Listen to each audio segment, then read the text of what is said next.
2019, mantan komedian yang kerap menghiasi TV di sana, Volodymyr Zelensky, terpilih untuk memimpin Ukraina. Pada Januari 2021, Zelensky meminta Presiden Amerika Serikat, Joe Biden, untuk mengizinkan Ukraina bergabung dengan NATO.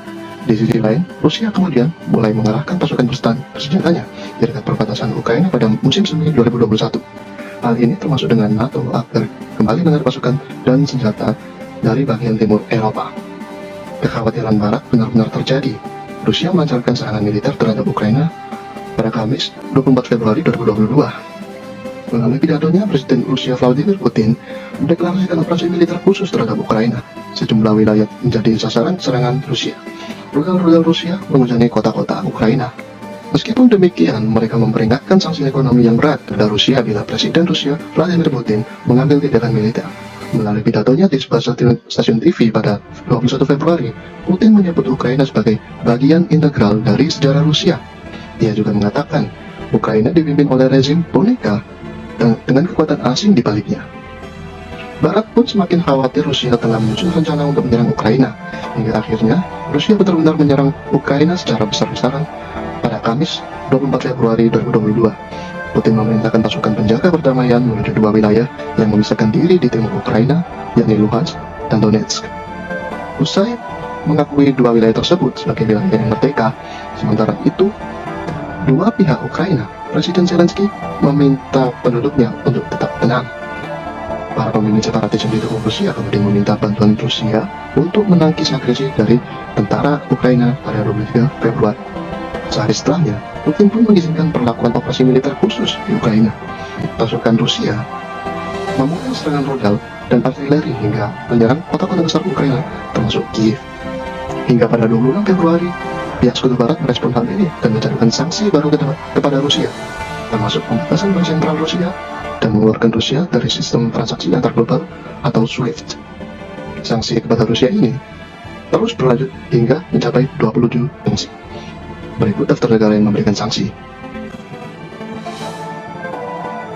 Sanksi ekonomi terhadap Rusia yang bertujuan untuk menghentikan agresi ke Ukraina tergolong tujuan kompleks sehingga probabilitas keberhasilannya cenderung kecil.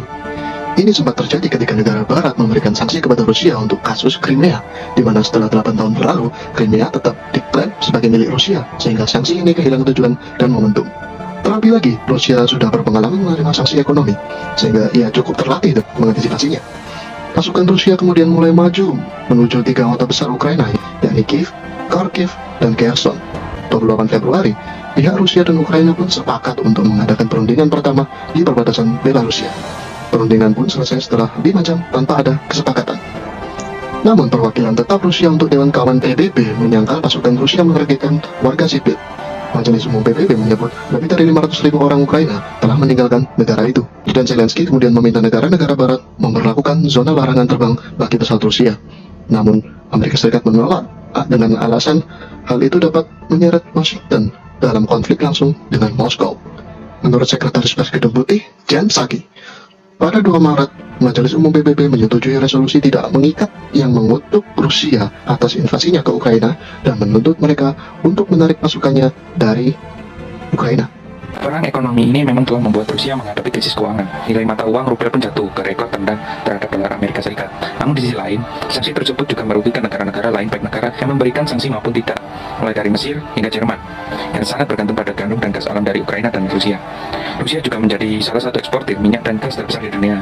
Selain itu, Ukraina yang juga menjadi negara transit utama untuk pasukan gas dari Rusia. Kenaikan pasar energi terjadi di beberapa negara yang memberikan sanksi. Contohnya Amerika Serikat, di mana harga bensin yang dibayar warga Amerika Serikat dapat dipandang menguras dompet yang terjadi karena memenuhi kebutuhan bahan bakar dan pangan yang terus melonjak. Dalam kasus ini, orang Amerika bukan satu-satunya yang membayar lebih untuk mengisi bensin, namun Uni Eropa juga sangat bergantung pada impor gas alam yang datang dari luar blok. Karena produksi dalam negeri menurun, tagihan listrik pun akan sangat tinggi karena terbatasnya bahan bakar. Ada juga kekhawatiran bahwa mengeluarkan bank-bank besar Rusia dari sistem pembayaran SWIFT dapat mempersulit pembelian minyak dan gas dari Rusia. Bank Eropa Society General dan Credit Suisse dilaporkan telah berhenti mendanai pembelian semua komoditas dari Rusia. Namun di sisi ketahanan pangan, krisis ini juga meningkatkan kekhawatiran akan kelancaran pasokan biji-bijian seperti gandum, jagung, dan minyak sayur. Karena kan kedua negara ini adalah merupakan pemasok utama gandum ke Timur Tengah dan Eropa.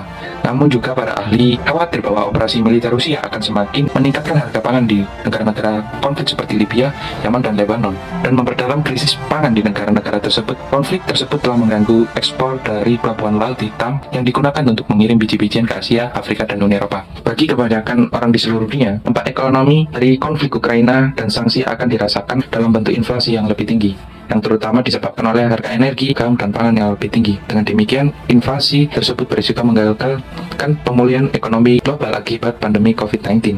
Ketidakpastian seputar pemulihan ekonomi pada akhirnya dapat menunda rencana bank-bank sentral di seluruh dunia untuk menaikkan suku bunga. Dikarenakan faktor inflasi tersebut, ada beberapa negara yang menolak memberikan sanksi pada sektor energi, contohnya pemerintahan Jerman dan Hungaria, di mana mereka menolak memberikan sanksi pada sektor energi Rusia atas agresi militer yang mereka lakukan terhadap Ukraina.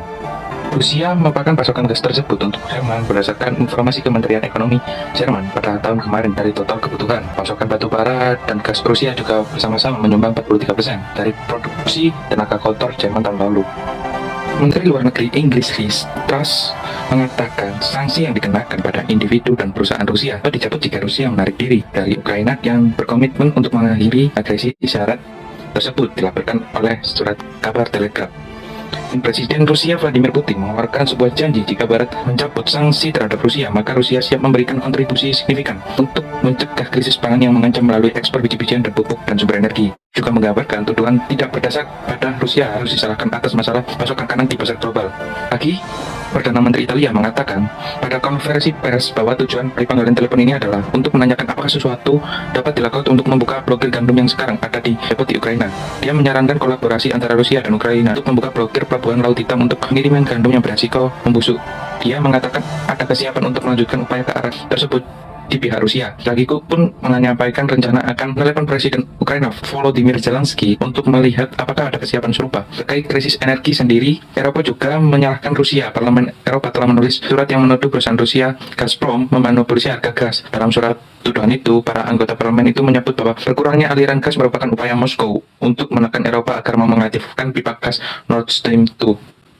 Dikarenakan masalah kebijakan sanksi ini tidak ada titik temu yang mana wacana negara yang memberikan sanksi akan mencabut sanksinya dengan syarat jika Rusia menarik diri dari Ukraina. Di sisi lain, Putin enggan melakukannya tetapi malah menawarkan diri akan memberikan pasokan yang dibutuhkan negara global jika negara-negara yang memberikan sanksi akan mencabut sanksi ekonominya kepada Rusia. Presiden Rusia Vladimir Putin percaya diri bahwa Eropa akan sulit melepaskan diri dari gas dan minyak Rusia setidaknya untuk beberapa tahun ke depan saat pertama kali sanksi dilontarkan. Putin menambahkan bahwa tak ada yang tahu apa yang mungkin terjadi sehingga ia menegaskan perusahaan Rusia tak akan membeton sumur minyaknya, dan terbukti bahwa akhir-akhir ini negara yang disebutkan mengalami krisis energi. Jika kita menengok sisi lain, yaitu keputusan Presiden Joko Widodo selaku tuan rumah KTT G20 mengundang semua anggota G20 termasuk Rusia dinilai tepat. Para pengamat hubungan internasional menilai pemerintah Indonesia mesti menempatkan konflik Rusia-Ukraina sesuai proporsinya untuk negara di dunia. Pemerintah Indonesia telah mengirimkan undangan ke semua anggota G20 termasuk Rusia pada 2 hari lalu, yaitu 2 hari sebelum Rusia menginvasi Ukraina. Pemerintah Rusia telah menyatakan Putin berencana memenuhi undangan itu. Namun sejumlah negara anggota G20 menentang rencana kedatangan Putin. Bahkan ada yang bilang bahwa negara lain tidak ada berhak mengusir Rusia dari keanggotaan G20. Sebelumnya, Presiden Joko Widodo sudah menjelaskan latar belakang keputusannya mengundang Presiden Ukraina yaitu Volodymyr Zelensky di pertemuan KTT G20 November mendatang. Menurut Jokowi, hal itu berkaitan dengan posisi Ukraina dalam isu pemulihan ekonomi dunia. Jokowi mengungkapkan isi pembicaraannya dengan Presiden Zelensky. Dalam perbincangan itu, Ukraina sempat meminta bantuan persenjataan kepada Indonesia, tetapi ia menolak, yang mana Indonesia merupakan negara non-blok. Namun, Jokowi menyampaikan kesiapan Indonesia untuk memberikan bantuan kemanusiaan jika diperlukan. Indonesia mengharapkan negara-negara anggota G20 berupaya bersama-sama mencari solusi pemerintah terhadap permasalahan, terutama ekonomi yang melanda di dunia, bukan justru menjadi sumber tantangan lain. Sesuai dengan tugas dan fungsinya sebagai pemegang presidensi G20 tahun ini, dia mengatakan Indonesia memastikan agenda G20 dapat berjalan dengan lancar sebagaimana mestinya. Jokowi juga sudah berkunjung ke Rusia dan Ukraina untuk bertemu Presiden Putin dan Zelensky. Alasan Jokowi ke Ukraina, Menteri Luar Negeri RI mengatakan, bahwa Jokowi akan berusaha mengatasi krisis pangan global yang diperburuk oleh perang antar kedua negara tersebut. Kunjungan Indonesia kemarin merupakan kunjungan pemimpin Asia pertama yang melakukan pertemuan di kedua negara berkonflik tersebut. Dikutip dari Kompas.com 23 Juni 2002, Menlu menyebut kunjungan Jokowi memang dilakukan saat situasi tak normal. Akan tetapi menurutnya sebagai Presiden G20, Jokowi mencoba berkontribusi.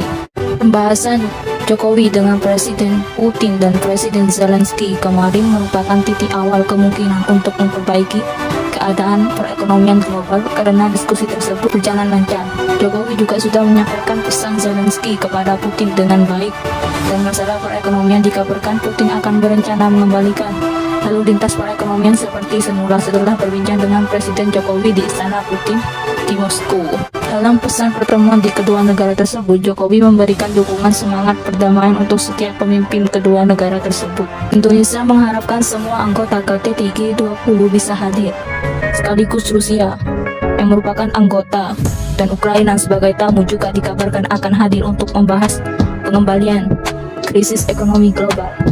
Selain itu, adanya agenda G20 ini mana tahu Indonesia memiliki keuntungan lain jika acara tersebut dilaksanakan dengan baik, sehingga bisa menciptakan dorongan semangat perdamaian yang lebih besar lagi dan perang bisa segera usai.